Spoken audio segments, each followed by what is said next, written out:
A pequena cidade de Santa Aurora era conhecida por sua tranquilidade, onde a vida parecia seguir em um ritmo próprio, longe das turbulências das grandes metrópoles. Naquela cidade pacata vivia a família Oliveira. Antônio e Helena, um casal dedicado e amoroso, tinham 2 filhos, Miguel, de 7 anos, e Lua, de 5. A vida era simples, mas feliz. As manhãs eram preenchidas com risos infantis e o som das brincadeiras que ecoavam pelas ruas. Miguel, com seu espírito aventureiro, adorava brincar com seus amigos na rua em frente à sua casa. Helena sempre vigiava de perto, mas sentia-se segura, afinal, Santa Aurora era um lugar onde todos se conheciam. Mas em um dia quente de verão, o mundo dos Oliveira mudou para sempre. «Miguel!» chamou Helena, olhando pela janela da cozinha, onde preparava o jantar. Era quase hora de reunir as crianças em casa, mas naquele dia, Miguel não respondeu ao seu chamado. Ela franziu o senho e saiu para fora. «Pedro, você viu o Miguel?» perguntou a um dos amigos do filho, que estava voltando para casa. «Ele estava brincando, dona Helena. Acho que foi para o lado do campo», respondeu o garoto. Sentindo um arrepio inexplicável, Helena chamou mais vezes, mas apenas o vento lhe respondia. Com o coração acelerado, procurou por toda a vizinhança, até que a busca, inicialmente casual, tornou-se uma corrida desesperada. Antônio, ao chegar do trabalho, encontrou a esposa em lágrimas. «O Miguel sumiu, Antônio. Não consigo encontrá-lo». As horas passaram como um pesadelo. Logo, os vizinhos se mobilizaram, organizando uma busca pela cidade, gritando o nome de Miguel até a garganta secar. A polícia foi acionada e as autoridades locais vasculharam cada canto. Helicópteros sobrevoaram a região, cães farejadores foram trazidos, mas o resultado era sempre o mesmo: silêncio. Miguel havia desaparecido sem deixar vestígios. Os dias tornaram-se semanas, depois meses. A esperança, antes vibrante nos olhos de Antônio e Helena, foi gradualmente substituída por um vazio silencioso. Lua, a pequena irmã, não compreendia totalmente o que havia acontecido. Ela ainda desenhava ao lado do irmão ausente, esperando que ele voltasse a qualquer momento. Os Oliveira já não eram mais os mesmos. Helena, antes uma mulher vibrante e cheia de vida, agora era uma sombra de si mesma. Antônio, que sempre fora o pilar da família, estava quebrado, vivendo em um estado de constante angústia. O brilho dos olhos de Lua também se apagava aos poucos, enquanto ela crescia sem o irmão ao seu lado. As investigações continuaram, mas sem pistas concretas. Miguel parecia ter desaparecido da face da terra. Passaram-se 26 longos anos. A casa dos Oliveira, antes cheia de vida, agora era habitada pelo silêncio. Lua, já adulta, havia se tornado uma mulher forte e resiliente, tentando preencher o vazio deixado pelo irmão. Ela se casou, teve filhos e nos domingos visitava os pais, levando consigo os netos para alegrar um pouco as vidas marcadas pela dor de Antônio e Helena. Foi em um desses domingos que algo inimaginável aconteceu. Antônio estava no jardim, cuidando das flores murchas, quando um carro da polícia parou na frente da casa. 2 oficiais desceram, e com eles, um homem. Antônio olhou para o homem e quase desmaiou de choque. «Miguel?» murmurou ele com a voz embargada. Helena saiu correndo de dentro da casa, as mãos trêmulas cobrindo a boca enquanto as lágrimas jorravam de seus olhos. Diante deles estava Miguel, agora um homem de 33 anos, mas o olhar perdido era o mesmo daquele menino de 7 anos que um dia desaparecera. A alegria foi instantânea, mas o mistério estava longe de ser solucionado. Miguel havia sido encontrado em uma casa a poucos metros da sua, no porão de um vizinho. O homem, que sempre fora considerado reservado e até excêntrico, havia morrido de um infarto fulminante dias antes, e foi quando os moradores da cidade notaram algo estranho. Ao inspecionar a casa, a polícia encontrou Miguel, trancado em um cômodo secreto no porão. Ele estava vivo, mas marcado pelo cativeiro. Os dias que se seguiram foram confusos e cheios de perguntas. A imprensa local cobriu o caso com fervor e a cidade inteira ficou em choque. Miguel estava lá o tempo todo, tão perto, mas ao mesmo tempo inalcançável. Durante uma reunião íntima na casa dos Oliveira, Lua, agora uma mulher madura, fitou o irmão com lágrimas nos olhos. O pai e a mãe mal conseguiam acreditar que estavam todos juntos novamente, mas a pergunta que queimava na mente de todos finalmente foi feita. "Por que você nunca gritou, Miguel?" perguntou Lua, a voz embargada de emoção. "Por que nunca tentou pedir ajuda? Você podia ver a gente, podia ver tudo." Miguel respirou fundo, os olhos enchendo-se de lágrimas, enquanto encarava a irmã e os pais. O silêncio pesou no ar. "Eu não podia", respondeu ele, a voz frágil, quase como a de uma criança. Ele me disse que havia feito um feitiço." "Feitiço?" perguntou Helena, surpresa. "Que tipo de feitiço?" Ele disse. Miguel engoliu em seco, a dor evidente em seus olhos. "Ele disse que se eu gritasse ninguém me ouviria, que eu poderia gritar o mais alto que quisesse, mas minhas palavras nunca atravessariam as paredes. Eu acreditei nele, por isso nunca gritei." Os olhos de todos se arregalaram. Antônio balançou a cabeça, incapaz de compreender o horror de tudo aquilo. Eles viveram por 26 anos à sombra de uma mentira macabra, uma armadilha psicológica cruel que aprisionara o filho não apenas fisicamente, mas mentalmente. "Mas você podia ver a gente?"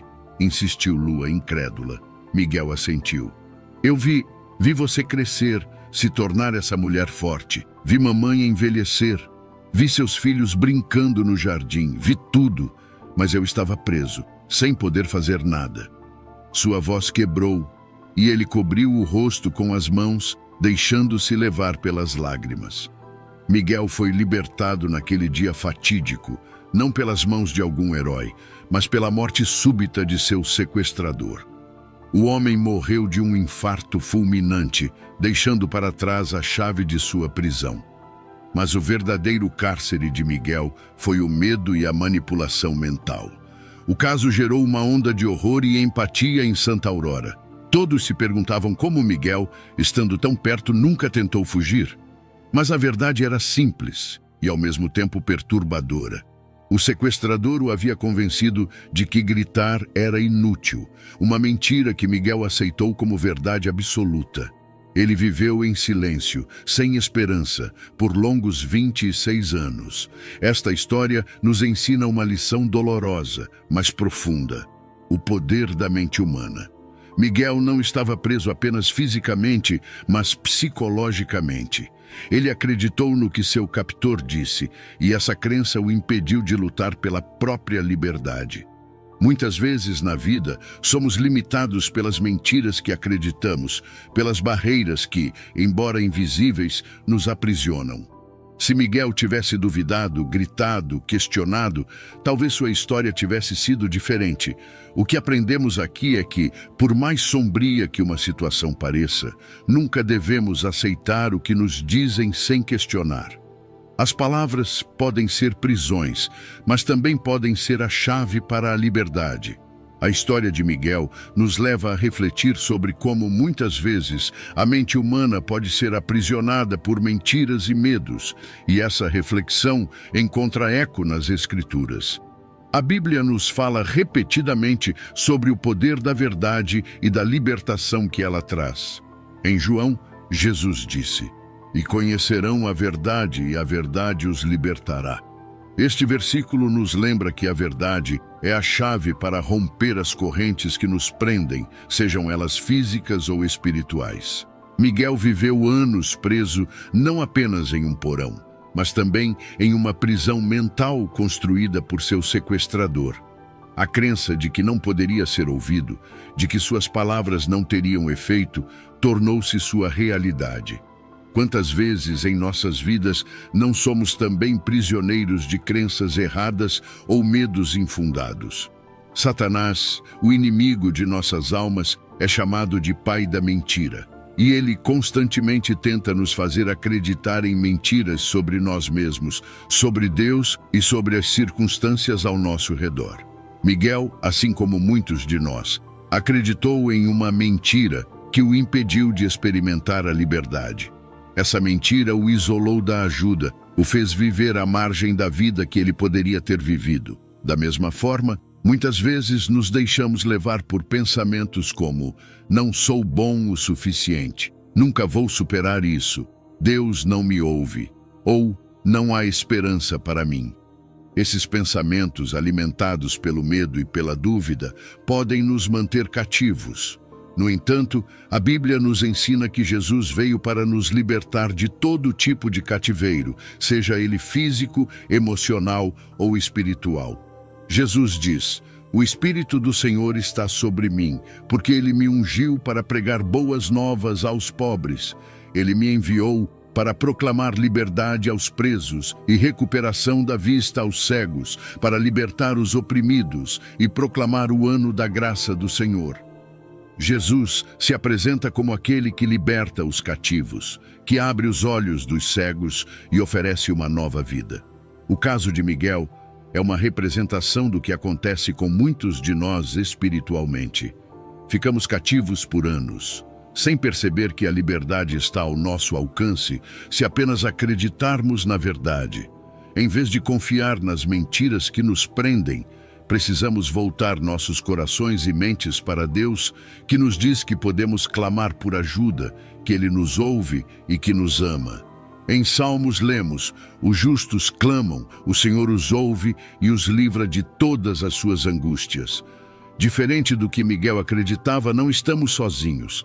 Deus está sempre pronto para ouvir nosso clamor, para estender sua mão e nos resgatar. Mas para isso, precisamos deixar de lado as mentiras e medos que o inimigo tenta colocar em nosso coração. A liberdade verdadeira não está apenas na quebra das correntes físicas, mas na libertação do coração e da mente.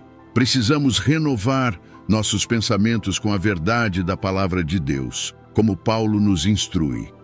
Não se amoldem ao padrão deste mundo, mas transformem-se pela renovação da sua mente, para que sejam capazes de experimentar e comprovar a boa, agradável e perfeita vontade de Deus. Essa renovação mental nos permite discernir a verdade e rejeitar as mentiras que nos aprisionam. Assim como Miguel foi finalmente libertado pela morte de seu sequestrador, nós também podemos ser libertos quando o pecado e a mentira morrem em nossas vidas pela ação redentora de Cristo. A cruz é o lugar onde toda mentira é desfeita e onde encontramos a verdade que nos liberta.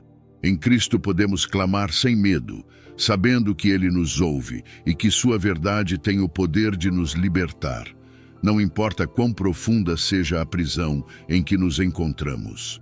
Que possamos aprender com a história de Miguel e buscar sempre a verdade que vem de Deus, rejeitando as mentiras que tentam nos manter cativos. Deus nos chama à liberdade, e essa liberdade está em conhecê-lo e confiar que Ele é fiel para nos ouvir e nos libertar, mesmo nas circunstâncias mais difíceis.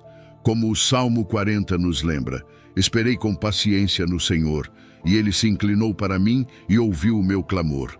Tirou-me de um poço de destruição, de um atoleiro de lama, colocou meus pés sobre uma rocha e firmou-me num local seguro.